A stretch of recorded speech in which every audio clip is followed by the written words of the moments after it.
Oh, they were right. Hello, welcome back. I wasn't sure you'd be waking up so soon. Oh, hey, it's okay. Please try to calm down. I'll explain everything to you once you settle down, okay? I did suspect that trauma from the incident may have led to some blackouts in your memory. Not to worry, I'll get the details on how much you recall later. For now, let me try put your mind at ease. I'll tell you the facts of your situation. Please, if you would, don't struggle too much. You're currently hooked up to an IV and a heart monitor as you have a history of being uncooperative. My colleagues and I decided it would be best if you were restrained to the bed, purely for the safety of our staff and of yourself, of course. Please try not to worry about the monitors. I can assure you that they're the latest in technology. I hear they're trying to roll these things out to every major hospital in the country now. I see. You don't even know where you are. Well, you're currently being detained at the Gartlock Insane Asylum in the Mental Health and Recovery Wing. The year is 1952, and the date is the 14th of July. I'm Nurse Ivy Breyer. And do you need me to remind you of your name and age? Good to see there's still a bit of memory left in there. Now look, we can discuss all the circumstances of your admission here when we're in your private room in the patient living quarters. I must say, I never did like coming into these crowded intensive care rooms. It reminds me too much of the days I'd rather forget. During the war. Do excuse me. It's been a long day. Anyway, as I was saying, you will shortly be transported to your room. The asylum has been dreadfully full as of late. You're lucky your family is donating so much money. Otherwise, well, let's just say your situation could be quite different.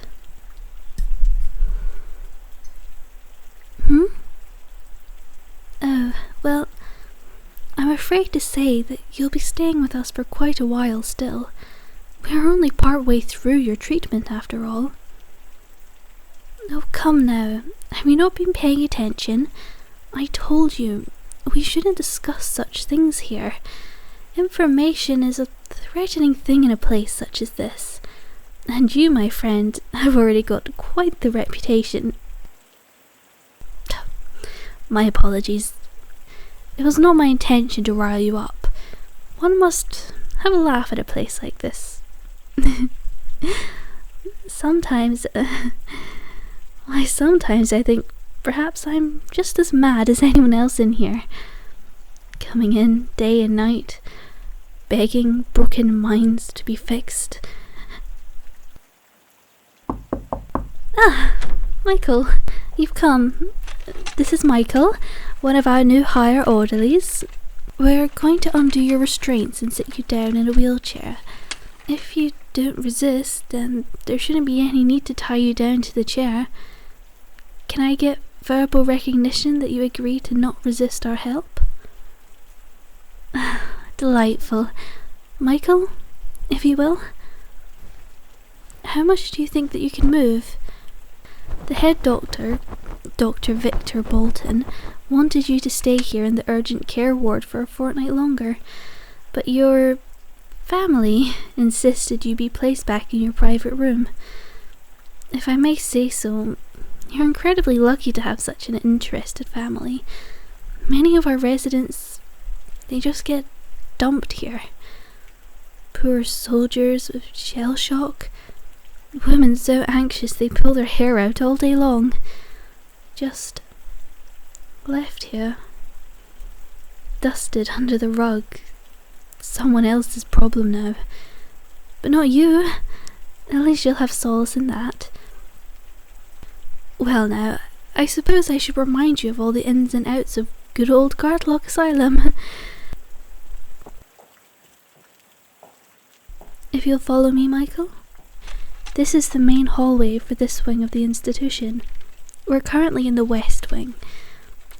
Its primary use is for general disorders and urgent care. To the north, we have the wing holding the criminally insane or particularly violent patients. Not to worry though, we have a top-notch security guards here.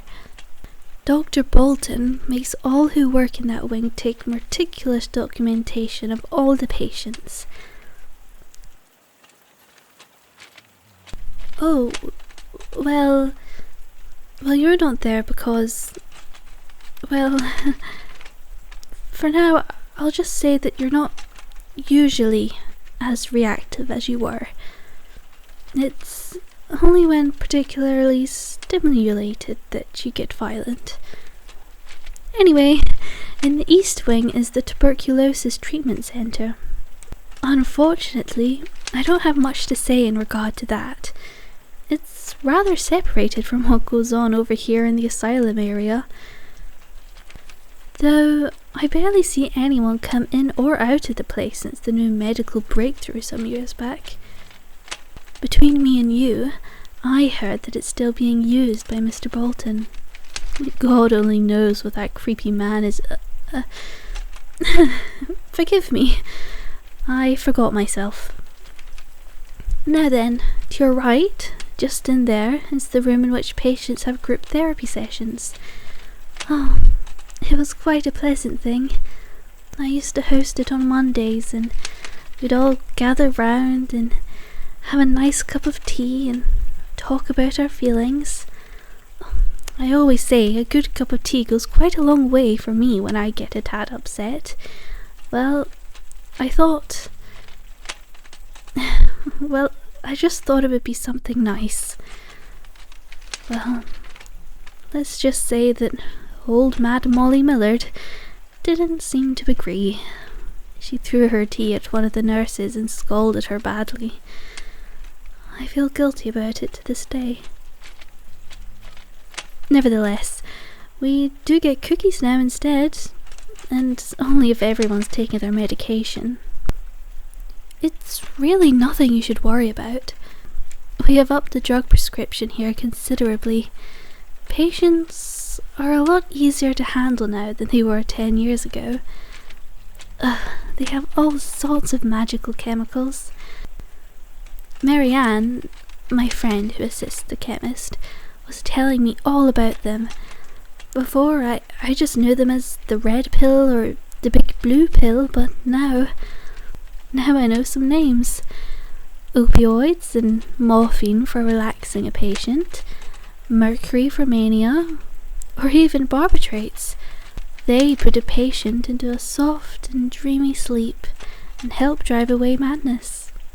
Oh, and what was that other one she was talking about? Chloral hydrate? Oh, I'm not sure. I suppose you wouldn't know much about this either, would you, Michael? Being a newbie and all. Not much of a talker, it seems. I do apologise. Perhaps I'm talking a bit too much. It's just... well, before the incident, you always seemed a bit sharper than the rest. Smarter. You still grasped compassion and interests. Perhaps that's why she chose you. Well, what I'm trying to say is... well, I thought of you as a friend. I thought you may even remember me. But I do beg my pardon. How unprofessional of me. It's perfectly natural you wouldn't remember a lowly nurse such as myself. Well, to your left is the rec room. We have a small old TV, a chess, pencils, paper. Oh, we even have a record player now. At the end of this main hall is where you'll get the medication from the chemist, and just to your right is Dr. Bolton's office. Though he doesn't seem to spend much time there. He's far more occupied doing whatever he does in the East Wing. The nurses use it as a sort of meeting room to discuss treatment plans. And then, down this hallway is the male inpatient rooms. Most share a room with at least one other, but your room shall be private. Though, I can't say you'll get too much privacy. A nurse will come in on the hour to check your room, and well, it can get rather loud sometimes at night time. Oh, do be more careful pushing that thing, Michael. Terribly sorry, Richard. What the bloody hell is he doing back here? Surely he can't be putting him back in that room. I'm afraid so, Richard. We simply have no other room free. I know it may seem a tad odd considering what happened, but we're so tight for... And do you know about this? Huh? Do you know where she's shoving you? God, you shouldn't even be in this godforsaken asylum, let alone in the same room with that crazy bitch. Richard! That is quite enough. Have you not been practicing your anger management methods? Do I need to have a talk about increasing your electroconvulsive therapy with Dr. Bolton? No, miss. I was only trying to warn the poor fellow. Look, just watch out for that girl. Come with the scar across her eye. Watch out for... Come along then, Michael. Keep pushing. Richard, we will be having a discussion later about increasing your schizophrenia medication. Do excuse Richard. He can be awfully paranoid sometimes. He was the one who first found you after the incident. This will be your room for the foreseeable future.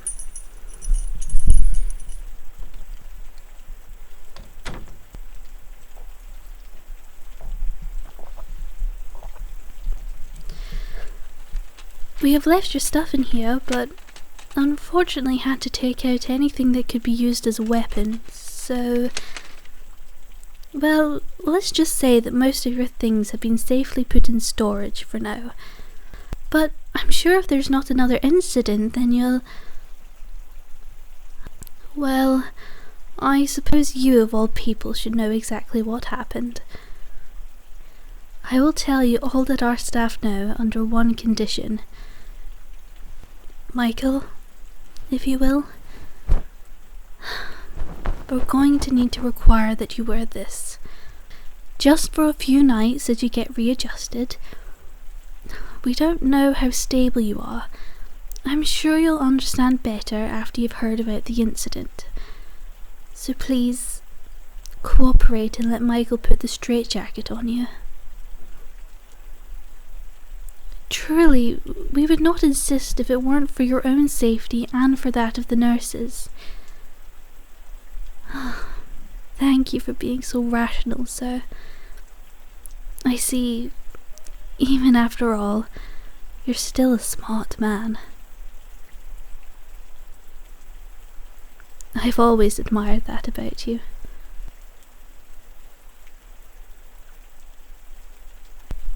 Lovely. Now please, make yourself comfortable. I know these thin mattresses and wire beds aren't the most luxurious, but I'm afraid it's all we have here at Gartlock. To be honest, you're one of the lucky ones. The army took most of our beds to turn into scrap metal for the war effort. Most have stiff wooden boards for beds. Michael, I believe I have it from here. If you wouldn't mind waiting outside? Thank you.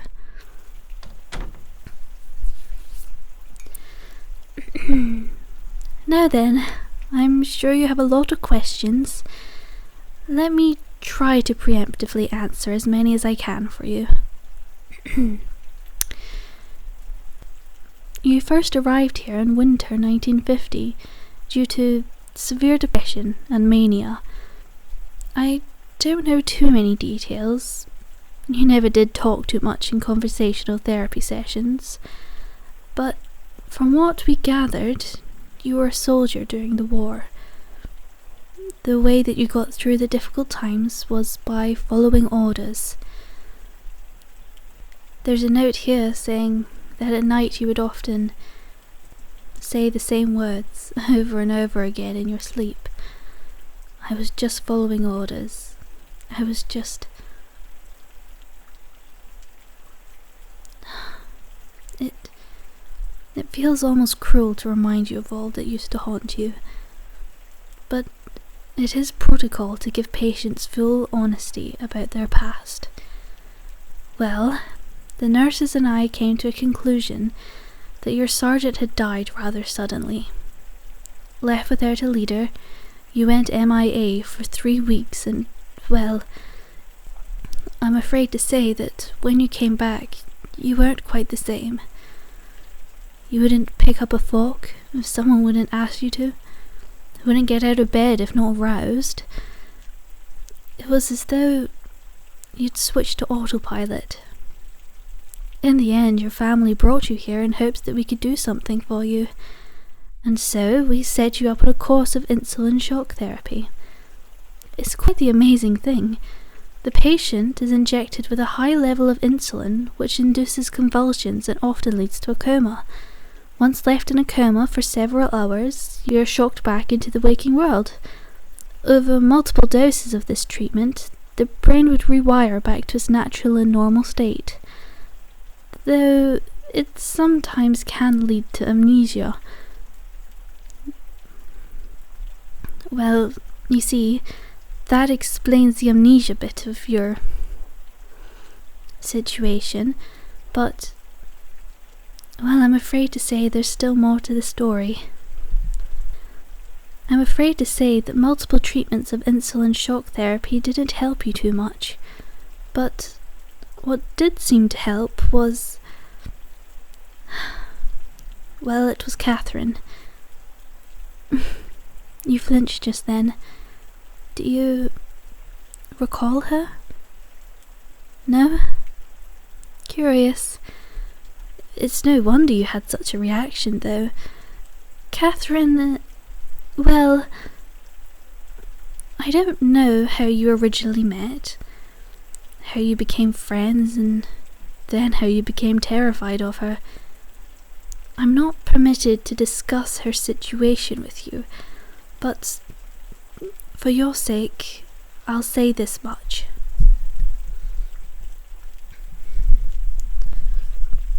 She is obsessive, dangerously so, and not only that, she is manipulative and controlling.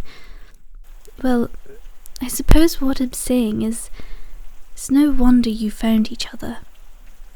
At first, the nurses hardly seemed to notice anything was going on between the two of you. You were new, and, well, she had been here for so many years, her original files aren't even around anymore. It was only one day when you started screaming, shouting, crying that she's watching you, always watching, that she's going to hurt you.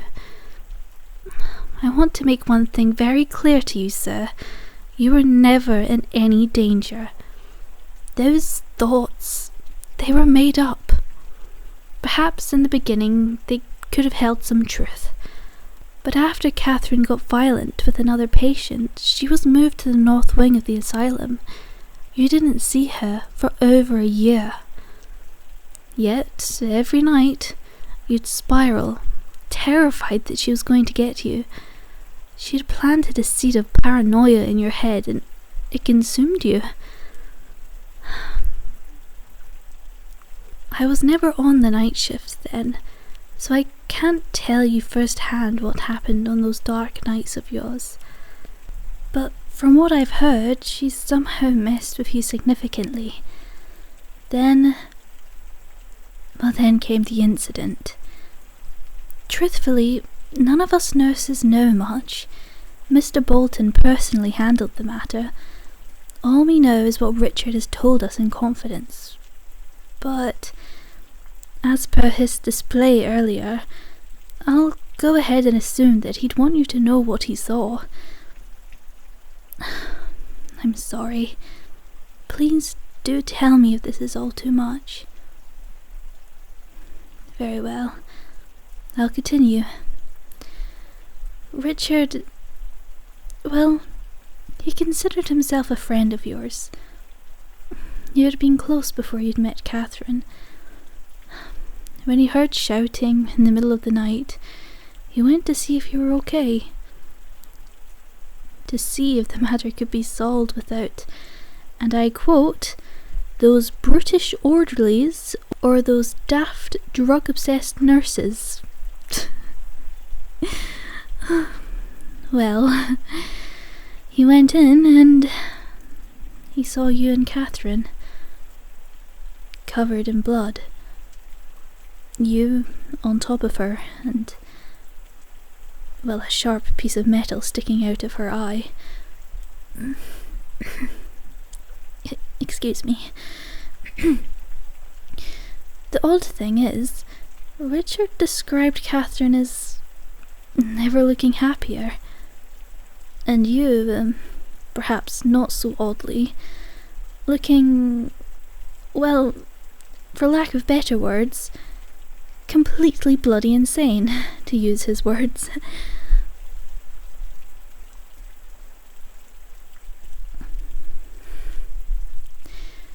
Well, from that point forward, all I know is that Dr. Bolton was called.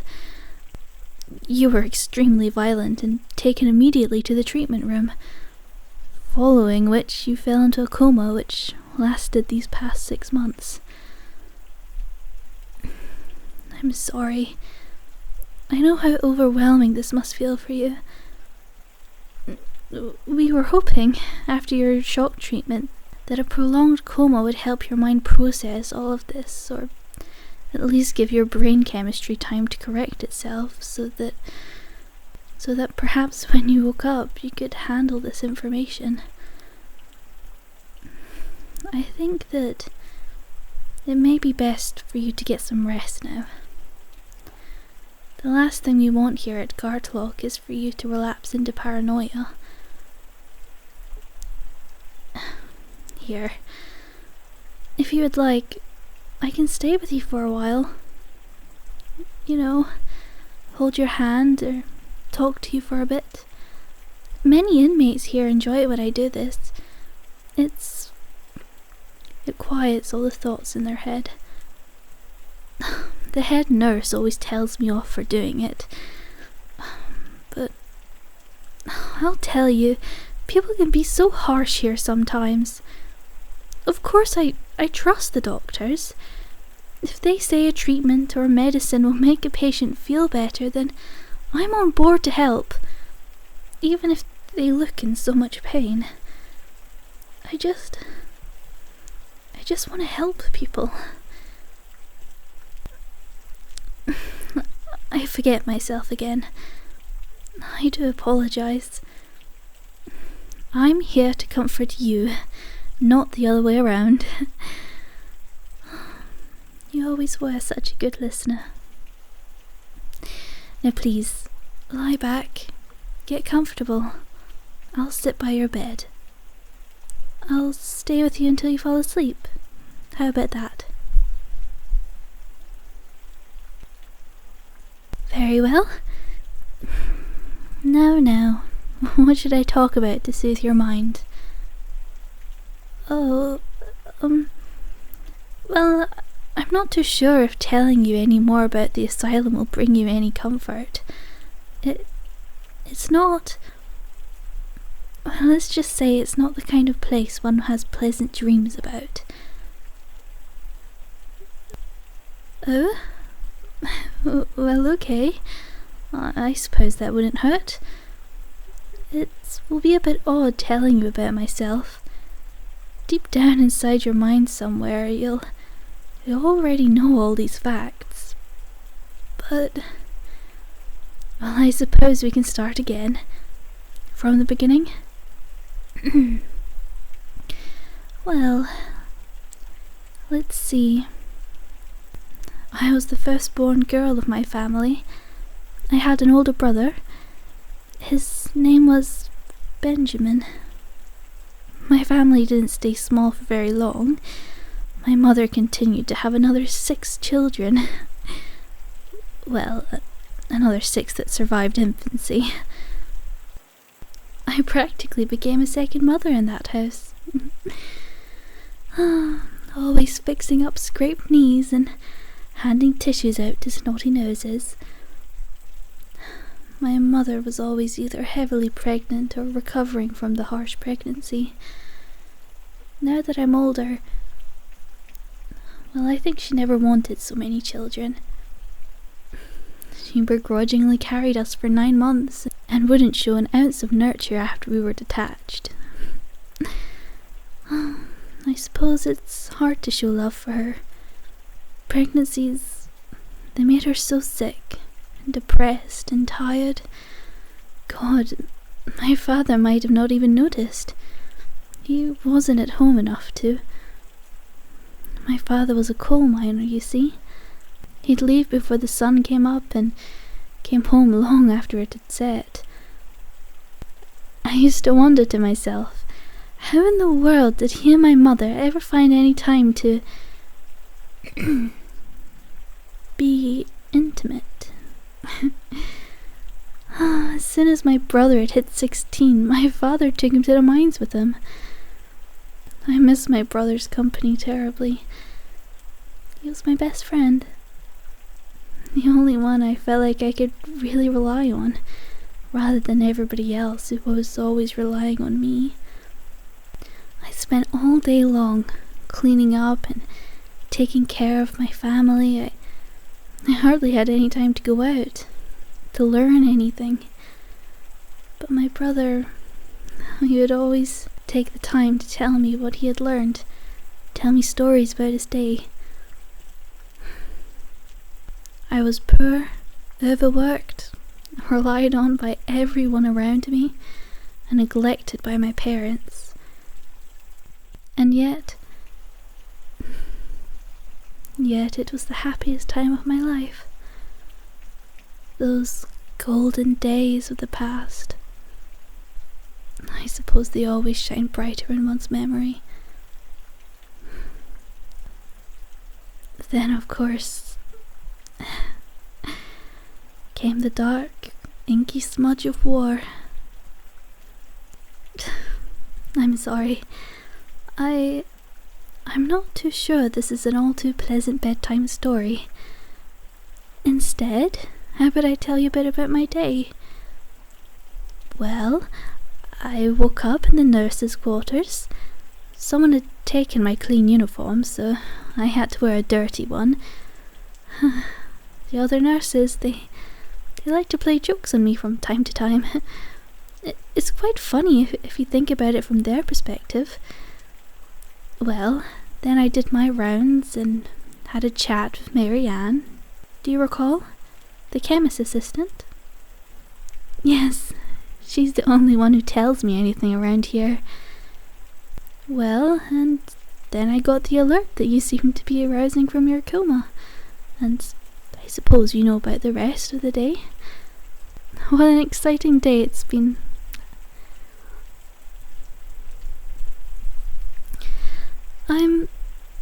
I'm glad you're awake. I was worried about you. And just as I say this, you're starting to drift into sleep. I'll be around to see you again in the morning. Try not to be too alarmed by the check-ins they do throughout the night. You'll get used to it again in no time. I'm telling you, it's really not so bad here. Of course, people can be a little rough, but everyone means well. If you just stick to your treatment plan, yes, and take your medicine along with a good old cup of tea every morning, well, I'm sure you'll be right as rain in no time. I'm sure of it. Well, good night then.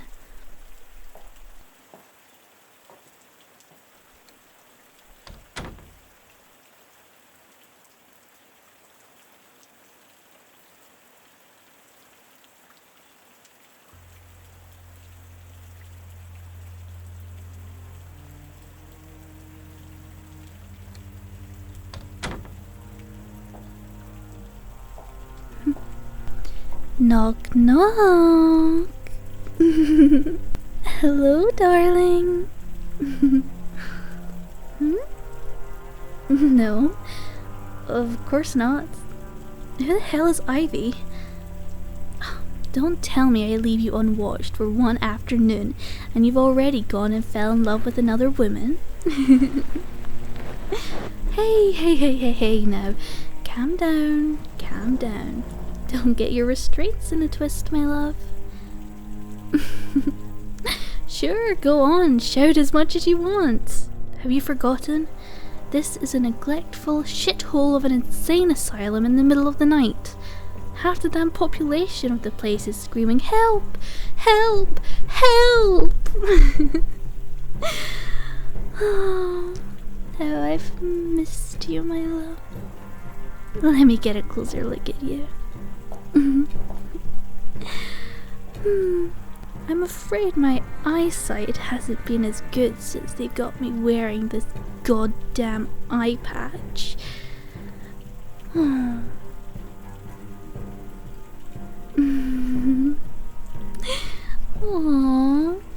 you remember my name? That's so sweet, darling. And here I thought they rubbed all those little memories out of your pretty mind. Ivy told you? Ivy told you what? Who the hell even is this bitch? Oh, that idiot Nurse Briar. That's who you're talking about. God, so she's the one assigned to you, huh? Figures. Why? Why? God, can't you tell? That girl has cotton wool for brains and talks more than a damn radio host. Has she managed to fill your head with a bunch of lovely nonsense already? Let me guess. She told you about how a nice cup of tea will fix all your problems. And then, if you just get some rest and listen to the doctors, everything will be fine. Don't make me laugh. Have they really dulled your mind so much you can't see what a delusional idiot she is? Don't you know, most of the workers here are half mad themselves. It's the only way they can stand it here, you see. Anyway, enough about other people. I want to know about you. How you feel. What you remember. Real? Of course I'm real. You're not one of those loopy schizophrenics, dear. In fact, me and you, we're the most sane people in this place. Dr. Bolton told me himself. A valid question, but I can't tell you how I got here. Not right now, anyway. Perhaps I'll tell you after I help you get your memories back, my love. You see, they tried to blank it all out, like Tipex. Yeah, tried to erase all that we had together. But don't worry, my love. I'll scratch away at your mind. Scratch away all those white spots until you see things clearly again. See things my way. Like you used to. Of course I'll leave all those pesky bad thoughts you had towards the end. Nice and covered up, though. I don't care how long it takes. Darling, I'll fix you. Oh, I'm sure you have so many questions. Of course you would. And I don't mind explaining everything to you. But not tonight. Tonight, it's our glorious reunion. Months of cuddling with a limp body, looking into your dead eyes. Your drool getting in the way whenever we would kiss. Whispering into your ear oh so careful not to let anyone else hear. It was a lot harder to get in to see you. And oh, for so little reward. But I did it, my darling. Not every night, but at least once or twice a week. For 6 months. I'd crawl on into your bed, caress your comatose body, feel you close to me once more. But now you're awake. You're awake and oh so perfectly wrapped up for me. Oh, like the best birthday present ever imaginable. Last time we were here in this room, let's not dwell on it. You stabbed me in the eye and I made sure all your memories go white. How? Why? That's all you've been asking, my dear. Well, let me give you a simple answer to all your questions. Because I love you. And because I can.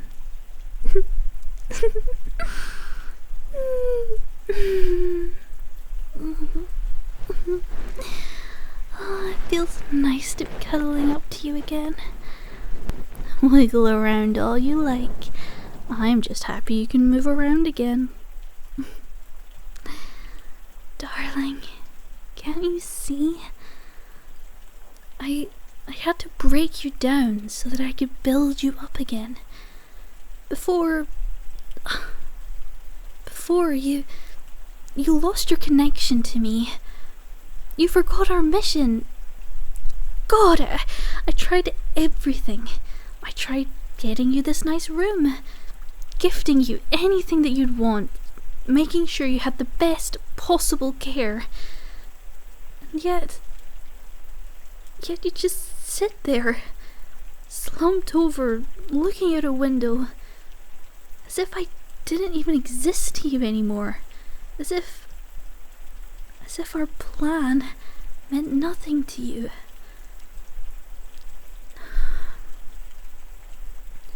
But it's okay.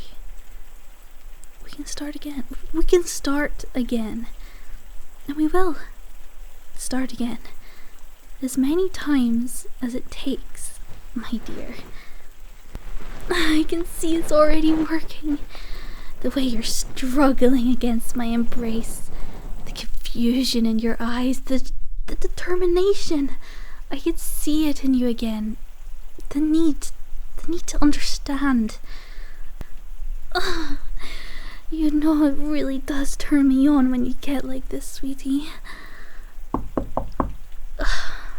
Shit. Time's running out. Darling, look at me. I understand you. Better than anyone here. Better than yourself. Those nurses, they don't know shit, okay? I'm the one holding the key to all of the things you've lost. And I'll give it to you. I will. You just have to behave. Be my good boy and everything will turn out amazingly. And I'll know. I'll know if you step out of line.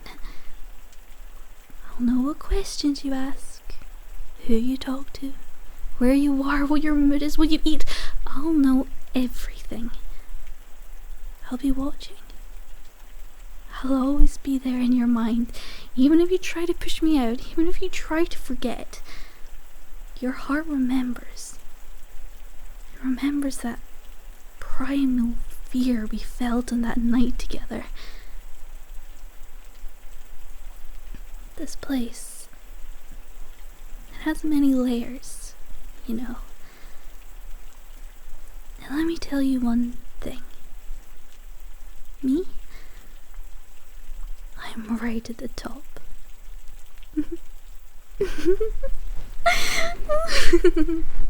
Okay, Michael. I'm ready. Take me back to my room. Goodbye, my love. Until we meet again.